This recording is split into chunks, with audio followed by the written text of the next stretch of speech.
Hello and welcome to the Peak Endurance Podcast. Episode 139 is answers to your training questions. I posted on Facebook again asking for your questions for a second coaching Q&A episode, and these are the answers to those questions. Ron helps me out again on this one, once again making for a fun and interesting chat too. Well, we find it fun, and I hope you find it interesting. Unfortunately, we didn't get to all the questions, but we will get to the rest next time. I hope you get a lot from this episode, and don't forget to add your questions next time I post, or just email me with your questions and I will add them to another one of these special podcasts. Now, if you enjoyed this episode, I'd love it if you could do me a solid and go on over to Apple Podcasts and subscribe, rate and review, and even give me a little subscribe on YouTube as well. That would be awesome. Are you sick and tired of being injured or running in pain, with all those little niggles that never seem to go away? Ensure you are ready for racing in 2022 and go in and see the team at Health and High Performance.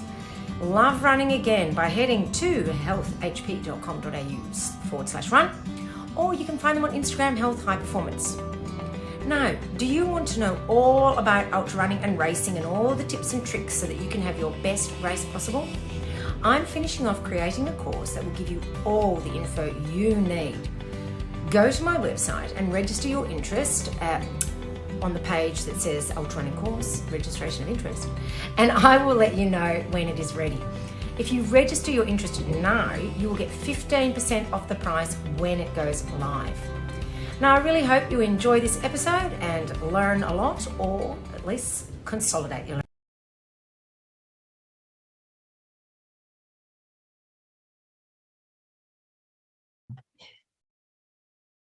Hello and welcome back to Coach's Q&A on the Peak Endurance Podcast. Welcome, Ron. Thank you. Welcome, Isabel. I was going to say, you're going to welcome me? Yes. Nobody ever welcomes me. So here we are again. Once again, I posted on Facebook asking for some questions, and we actually got quite a lot this time.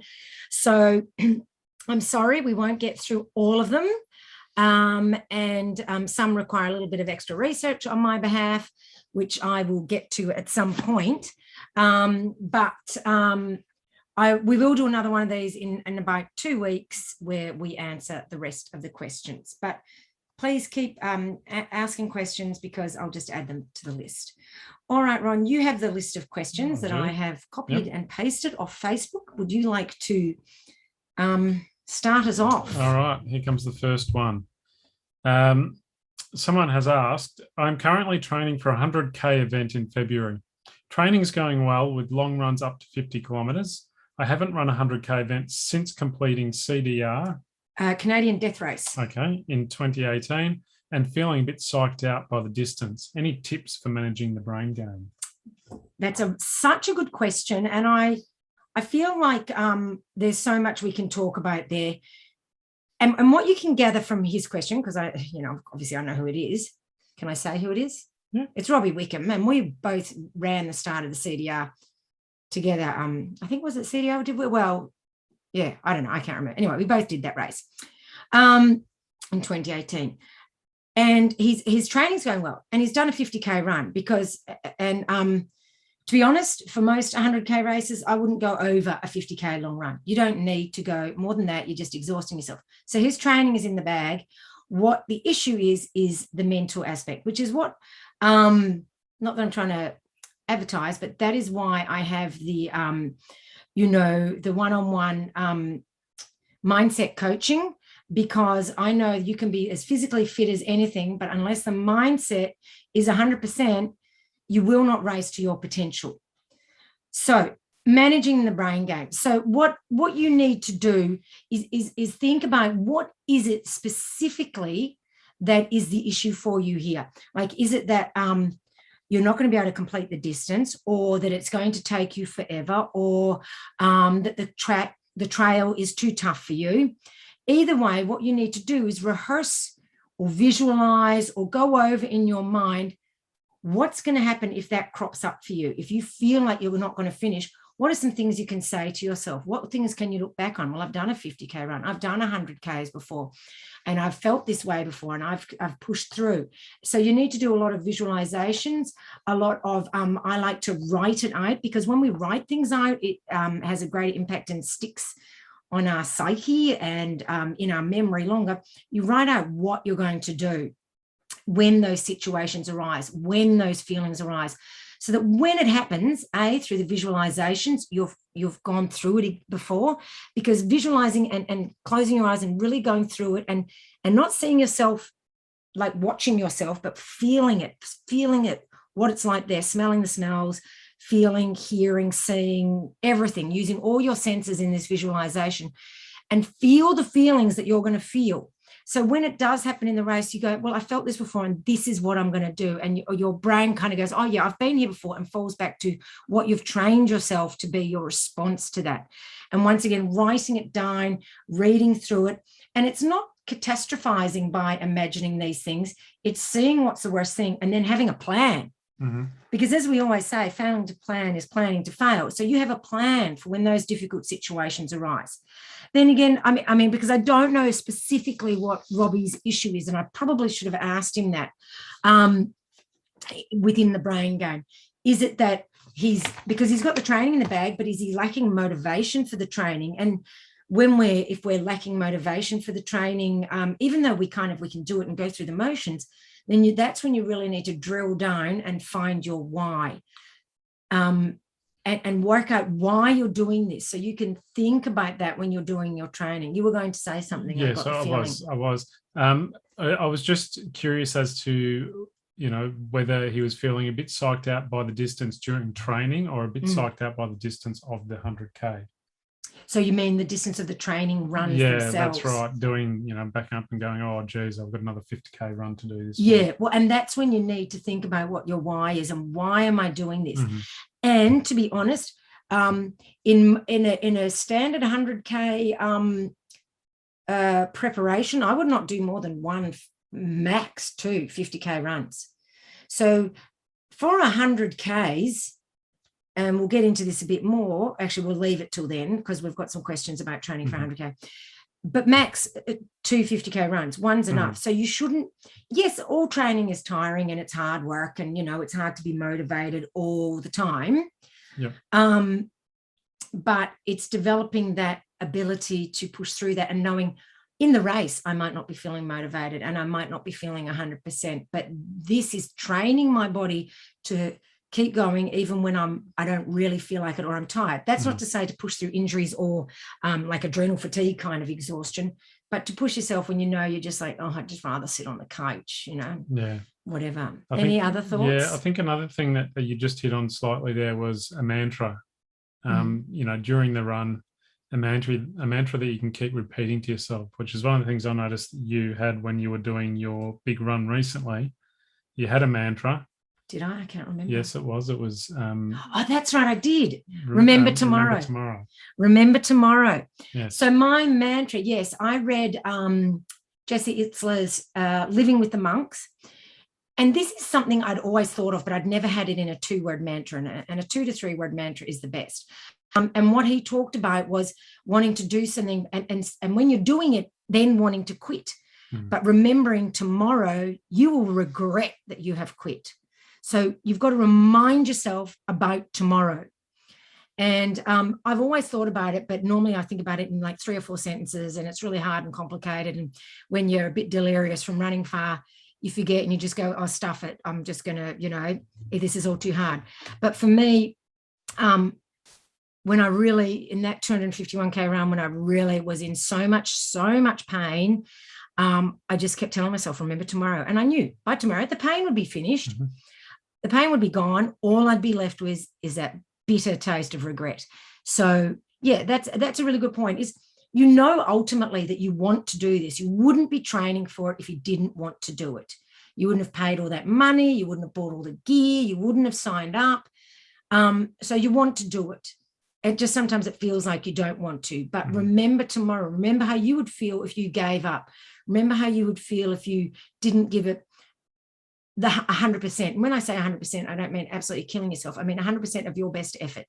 So your best effort, whatever that is, because everybody's best effort is different, but 100% of your best effort. So remember tomorrow, remember how you will feel if you don't do this, because ultimately, Robbie, you're choosing to do this because you want to do it. So just remember that you actually do want to do that, and find out, think about why you want to do it. And it doesn't have to be a huge humongous why of this deeply meaningful why. For me, a lot of the time it's just to do the challenge. And another thing from the Jesse Itzler books was he talked about doing all these challenges to have a really awesome life resume. So you can look back on your life resume and go, wow, look at all the things I've done. How fantastic is that? How awesome am I? Not in a big-headed way, but how cool is it that I did these things when so many people can't or won't? And how cool is that? And I'm pretty sure that you will be absolutely fine in this 100K, and you will smash it, and you'll be like, oh, what was I so worried about? Which is what we often think afterwards. But don't let that brain game, as you call it, get to you and ruin your race, because that's such a pity, especially when you're in good physical condition. And that's why we say ultra running is 90% mental and the rest is in your head, because it truly is. Put two equally fit people next to each other, and one person who hasn't got their head sorted out, and the person with their head sorted out will not win. They could be even more fit than the other person, but they won't go as well. When I say win, I mean, out of those two people. Do you have I maybe not touched? Because sometimes, Ron, you see my mental perspective from a different perspective, because I'm living it when I'm running it, and I don't necessarily see what I'm doing. Are there any other thoughts that you might have, or from your own racing perspective? Well, no, my racing perspective is probably not the best, because I always I fell into that very bad category of go as hard as you can for as long as you can, and then crawl across the line, which is not always very successful, and it's not very rarely it's successful. Not advisable. So yeah, I'm probably not the best person to. No, but it's more not your strategy, but what did you do? Like leading up to races, were you ever feeling daunted by the distance, like the first time you did 100K? Because although this isn't Robbie's first, it's a first for a while, so it's kind of feels like the first. Yeah, I was slightly daunted. I had done, some, before my first 100, I'd done some slightly bigger runs, like 80K runs, not in the weeks before, but in the months before. So I wasn't really too worried about the distance. I was really worried about my body not being. And sorry, what was your longest run for it? Before that? Yeah. Was an 80. But not, it wasn't. That was a race. It wasn't, no, it wasn't a race. It was just a that was, that run with friends, yeah. Yeah. I was mostly concerned about my body breaking down. And maybe that's what Robbie's issue is. I know he's been struggling with a couple of injuries. So that could be that too. Yeah. Once again, if it is an injury issue that you're worrying about, your body not holding up, just make sure that you go see whoever you see, your therapist, and get them to take the heck out of you. That's right. And just to hold you all together.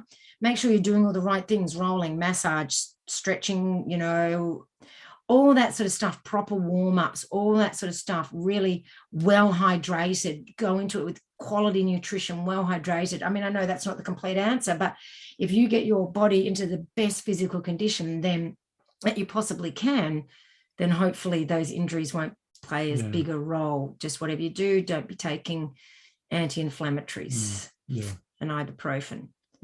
Yeah. Anything else we could perhaps touch on, or you think we're done with that one? I think we're ready to move on. Yep.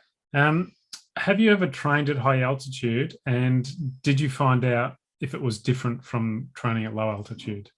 Okay, so I have trained at high altitude. I used to train at, I forgot what it's called, Melbourne Altitude Centre, and that was awesome. I feel plus, when you're in Canada, you did a lot of runs in the Rockies. Yeah, well, in Canada we were Calgary is at around 1,000 meters, right? Which is, it's not, but you think about it, people go to Falls Creek to train at altitude. It's not much higher than that, right? 1,700. Yeah, that's not much. And I'd be regularly going up mountains up there to 2,500, 3,000 meters. That's more what I was talking about. Yeah. But I personally don't feel altitude. Mhm. Like when I first arrived in Calgary, people were like, oh, how does it feel with the altitude? And I'm like, I can't feel it. When I go up high, I don't feel it. When I was training in that altitude center for 2-3 hours at a time, and I never felt worse because of it. And we were, quite high, over 3,000 meters sometimes. And I couldn't feel it. Mhm. So I'm perhaps not the best person to ask. But in saying that, it should have a lot of positive effects. And really, what is probably, if you possibly can, is to, because it can make you make it, the effort feel harder for people who, who struggle with altitude. So what they say is sleep at altitude, sleep high, train low. So you sleep at altitude to get all the positive benefits on your blood and all that sort of stuff, but then you train low where you can maintain your normal paces. Yep.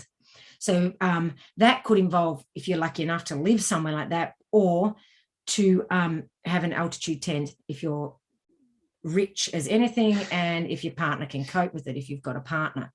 If you're single, you'll probably stay that way if you've got an altitude tent. You also have to keep in mind, when you train at high altitude, training at high altitude burns more carbohydrates, which is also what leads to the low energy feel. So you need to consume more carbohydrates, especially if you're racing at altitude. You will need to eat more and that. So that's something to keep in mind as well. But like I must be some sort of high adapter to it or something, because I honestly do not feel it. I haven't been at a high enough altitude to feel it. Yeah, I mean, from what I've heard, here in Australia, unless you're doing at the companies that offer it, we don't really have the high altitude but training bases, even Mount Buller, Mount Buller, definitely not. But people, when they say they're going to Falls to train at altitude, to be perfectly honest, that's not altitude. Yeah. That's not the altitude that is going to make a big or any difference. Yeah. It's just fun to train in the mountains. Yeah, that's right. You go there for the training, not for the altitude. Yeah, and you might improve. And certainly 1 week training at altitude is not going to make a huge difference. When I trained at altitude, that was for training for Barkley 2019, and I was going in once to twice a week for 3 months leading up to the race. Did it make a difference? I don't know, but I think it's worth trying different things. Because the body plateaus if you keep doing the same, which we'll hit on with another potential question if we get to it. So it's good to try different things and to mix it up a bit each training cycle, just to have something different. And, it was fun. I enjoyed it, Like I say, training at altitude is good because it generally takes you into the mountains. That's right. Yeah. So, yeah. That's right. So, but yeah, personally, I didn't feel it going up the mountains, but geez, the mountains are fun. Yeah. Okay. Next question. What is the correlation between races starting up again and injury? Okay, so this comes from Jane, who didn't change her training. She just got injured because races started again. So psychological or biological, who knows, physiological. I think to a certain extent, it is a little bit psychological, because you think about what happens in a taper. Oh my God, my knee hurts, my back hurts, this hurts. I've suddenly caught COVID, no doubt, because I'm coughing and spluttering and, everything. You seem to suddenly go, oh my God. And you become a germaphobe. And certainly when I was teaching a lot, before a race, I had like this special bubble around me so the kids couldn't come within, a meter of me, or I tried and didn't work. And it's the same with injury. Like, is it because, I don't know. The correlation, who knows? And I know because I coach her, it's not because she got all excited and upped her training. Yeah. That's why I'm saying in this case, it could be psychological. Yeah. For other people who are perhaps not being coached, yes, it could be physiological, because they'll go, oh my God, race is coming. I haven't been training for 3 months. Crap, I better start doing all of my speed work, all this, bang, bang, bang. And they push their bodies too hard, too fast, too soon, too much. And what do you know? They're injured. Sign up for a race every second week and run hard. That's right. I've missed out on all the races, so I'm going to do all the races from 2020 and 2021 in the next 2 months. Yeah. And as much as we would love to do that, well, they personally not me. I'd find it too stressful. Your body finds it stressful. Yeah. And your body just, it's, I don't care young people can get away with it. Yes and no, because a body is a body, and all bodies have a limit, whether you're young or, less young like me. I'm just less young. Less young. That's right. Yep. Wiser. Yeah. And hence don't yes. do that. Mm-hmm. Yes. Not that that's being silly, but it's just, I get it when you're keen. But yes, just because all the races have come back doesn't mean you suddenly got to up your training by 150%. But that's how I used to train. Yeah, but you still have to build back up. Maybe not at 10% a week, maybe a little bit more, but let's be smart about this. You want to be able to get to the races, know that they're back. Yep. Excellent. Okay. What would be the difference in a training program for a 100K versus a 100-mile race, and then possibly a 50K race? Okay, now we did kind of talk about this, I'm pretty sure, last time, but we'll go over it again. Right, a 50K race, basically you can do marathon training for that. Mm-hmm. Yeah. And your marathon training, probably your longest run's 38K. Even that's fine for a 50K. Yep. Ultimately, you can maybe go up to 40, but really, 38's fine. That's fine. And for a 50K, I would train exactly the same for a marathon. If it's a hilly 50K, I would do my long runs in the hills, because then, my 38Ks in the hills will take longer than my 38K on the road, just like a marathon on the road compared to a 50K in the hills.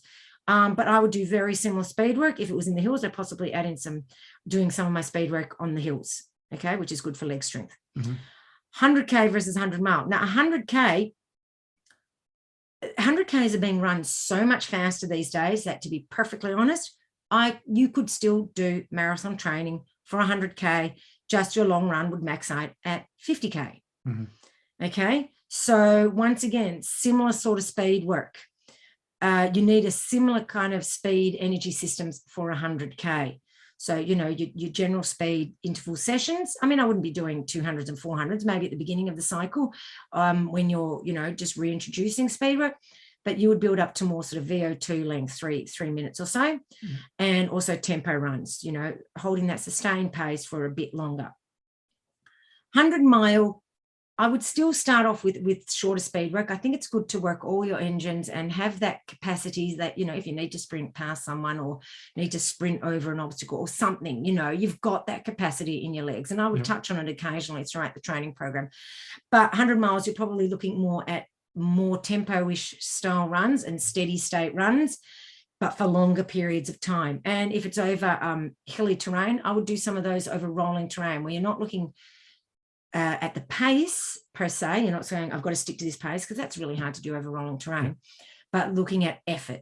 And even heart rate, I find that hard to look at, because your wrist heart rate monitor is incredibly unreliable.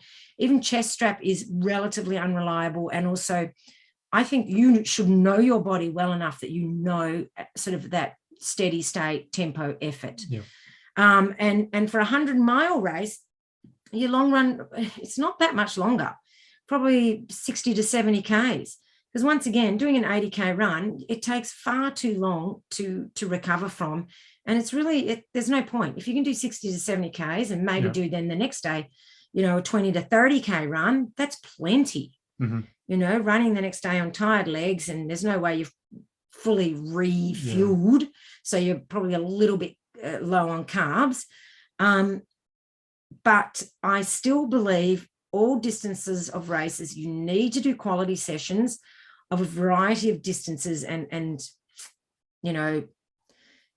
effort levels. And that's where a coach is really important, because a coach worth their salt should know how to progress that, how to periodize that to get you to your peak at the time of the race. So one of the things, what you're essentially saying is that you need to be able to train consistently. So if you're going to knock out an 80+ K run one day, then the next day and possibly the next couple of days, training's either going to go out the window completely, or it's just not going to be great. That's right. And the greatest measure of how well you're going to go in a race is how consistent you've been. And when you look at your Strava line, it shouldn't be up and down like a heartbeat. It should be quite stable. Little dips for little rest weeks, but not too big a dip. And maybe your maximum week where you did your max Ks, a couple up there. But in general, it should stay sort of similar. Consistency is the key to performance and to reducing the incidence of injury. Mm-hmm. So, and also let me add that for a 100-mile race, depending on the terrain and regardless of the terrain, I would also train walking, like, walking fast up hills and, that sort of thing. Yeah. Practice your hiking, because there will come a point in that 100-mile race where you will probably need to walk. I hazard a guess nearly everyone will need to walk, even if it is just when you're eating and knowing how to walk fast when eating, because you can't run and eat per se if you're eating solid foods, but, walking and eating and just train that. Yep. Can't do it on race day if you haven't trained it. Yeah, that's right. Yeah. Okay. Nutrition. When and how, basically. The difference, what are the differences in nutrition between, a 21 or a 42 or 100? Okay, so 21 to 42 versus 100 is a huge difference. Yeah. And certainly versus 100-mile. 21K, gels. Marathon, gels. No, it depends. Do you want to go fast or not go fast? If you want to go fast, you need to be having a gel every 20 to 30 minutes. Now, I know that sounds like a lot, but when I ran my sub-3 marathon and was training for that and running marathons around the 3-hour mark, a gel every 20 minutes without fail. Mm-hmm. Okay? Because when you're running faster, you're burning more carbs. And the race is not the time to go on a diet. Yeah. Okay, that's you're not dieting then. Yeah. Like, oh no, I can't have too many calories. Well, that's not your focus right then and there. Mm-hmm. Put in calories and you will be amazed at the results. Yep. I know gels are foul. Well, not foul. The Spring Energy ones are delicious. Yeah. But in general, it's not what you want to be eating as a, but we're not here for a picnic, as I always say. The half, you maybe don't need quite as many gels as that, but the marathon definitely. You don't need more than that, but you need to have a swig of water with that every time you have a gel, because you need to be able to digest it, and it is a lot on carb load. And also that sickly sweet taste in your mouth. 100K, the first time I did 100K, and I did quite well, I only had gels. Mm-hmm. And some sports drink and that sort of stuff. And I had quite a few. I was sticking to that 30-minute mark as well. And, although towards the end, I think I may have, slackened off.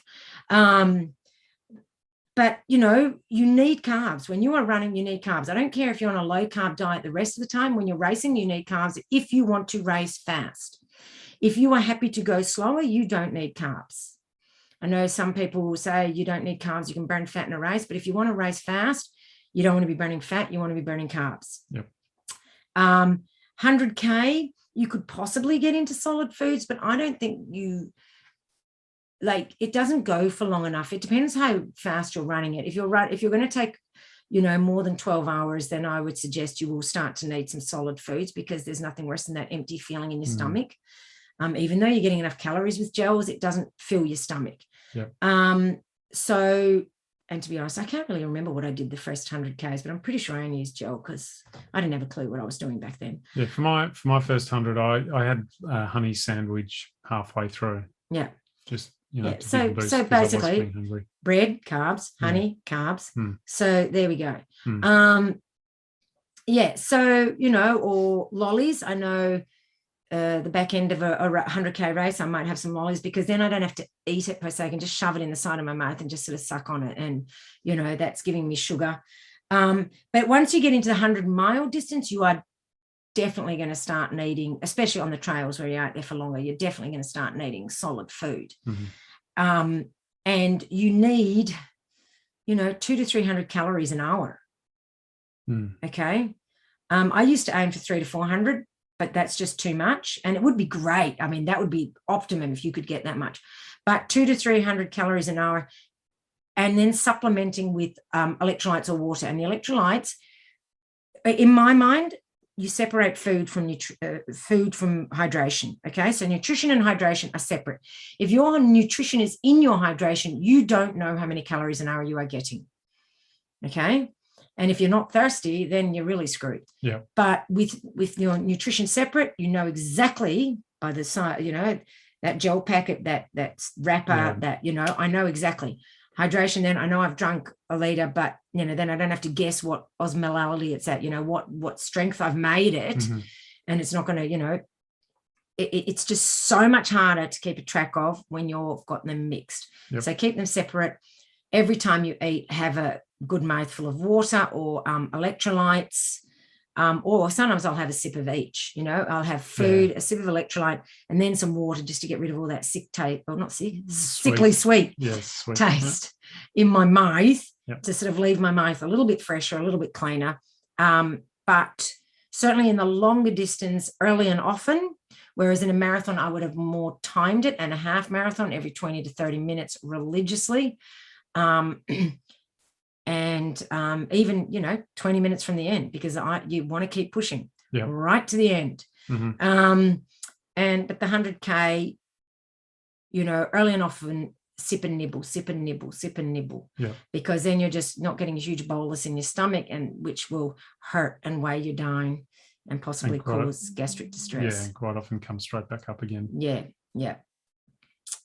So and once again, with all of this, you need to train it. Yes. Okay. Now, Pam Muston gave me a good tip once when I interviewed her. You can look back into earlier episodes, and because it's so hard to train your gut for your 100-mile race or 100K race, who knows what you're going to feel like at the end. What she would do is she would practice the food before doing like a hard 5K run, so her body would know what it feels like when it's really working hard and really exhausted when consuming the food. She didn't need the food for the 5K run or the gel or whatever. That's not the point. The point is training it for that. Right. Okay, training the gut to take in that stuff when you're about to work really hard. So that's something to consider as well, and thank you, Pam, for that. Awesome tip. By that, do you mean she would eat it and then do her run, or try and eat it mid-run? Or I'm not 100% sure, and I'll have to ask Pam. But from what I understand, she tried both. Okay. But that could just be my memory wanting to remember that. Yeah. Mm-hmm. Not 100% sure. What time? No, we were meant to remember what time we started this at. Did you look at it at the time? I did. What time was it? It was 5:45. Okay, so we've been going half an hour. We have. So we'll just go a little bit longer because it is dinner time coming up. Speaking of food. Yeah. Why not? Let's go with the funny one to end. So someone has asked. And we all know who this is because he always makes a funny comment for everything. And I'm talking about you, Steve. Why can't I have beer in my hydration bladder without it foaming up? Because you're not drinking it fast enough. Okay? That's my answer. That's right. What's your thoughts on that one? My thoughts is that if you've let all the air out of your bladder, then it won't foam up. It won't foam up. But as soon as it hits your mouth, and your stomach, it's going to foam up. Yeah. So no matter what you do, it might not foam up in your bladder, but it will foam up in your mouth. So you'll be running along like a rabid dog. All right, so Steve, what I want you to do is to try that in training and film it. Yes. And send it in, and we will post it because I want to see that. Yeah. But in saying that, and I tell this story a lot. But when I was in Canada, I was at Moose Mountain Races, and I was on an aid station, and one of the guys at the aid station, Leo, had his cask, not bottle, cask of Fireball there. And a guy came in with his Solomon Solomon soft flask, and he filled it up with Fireball and ran off into the wild with his soft flask of Fireball. And I was in awe. Never to be seen again. Never to be seen again, because he was probably drunk, lost, and deliriously sick. Yeah. So, Steve, the challenge has been laid down. You need to try what Ron has said. I've said drink it fast. You can try that one and film it and see what happens. Yeah. The other one is suck all the air out, as everyone should always do, because there's nothing worse than hearing someone's bladder slopping around with all that water. Yeah. It's like hearing someone's keys jingling. Suck all the air out and then see what happens. And we need film footage of both. Of course, I've never run with beer in my bladder, so I could be wrong. It might actually expand so much it explodes. That's Either actually way, what I thought you were going to say Yeah. was going to happen. I thought it would just expand and explode. Either way, It'll make a an funny interesting video. That's right. Yeah. So that's your challenge. Now we do have a few more questions. Don't worry. We are going to get going now. We've got 1, 2, 3, 4 more really good questions that will take a bit of detail. And we will do that in probably another week and a bit and put that out. So thank you for all your questions. I really appreciate it. And I hope these have helped you with your training, even if it's not you who asked the questions. I really hope it's helped you with your training, because I'm sure everyone has these concerns. We're all wondering why the beer foams, Yeah, absolutely. Yeah. That's a very, very interesting question. It is. It's intriguing. So when I first started running and I did my first marathon and then first ultras, I had no idea about all this sort of stuff. Yeah. For my first marathon, I literally just drank water from the aid station every, couple of Ks, didn't eat, didn't think anything about nutrition and blew up completely. Well, for my first ever race that I did, it was like an 8K at Lilydale Lake. I thought, I really need to fuel up well. So I had a huge bowl of porridge, huge. Yeah. And then I went and ran the race and I needed to vomit the entire way. Yeah. So, we've all made mistakes. Mm-hmm. And, and most people when they start running, we don't know. You run. Isn't that what you do? You just run. That's it. But it's such a nuanced sport. There is so much more than that. I personally went and saw a dietitian, and she wrote out a whole plan for me that I basically still follow.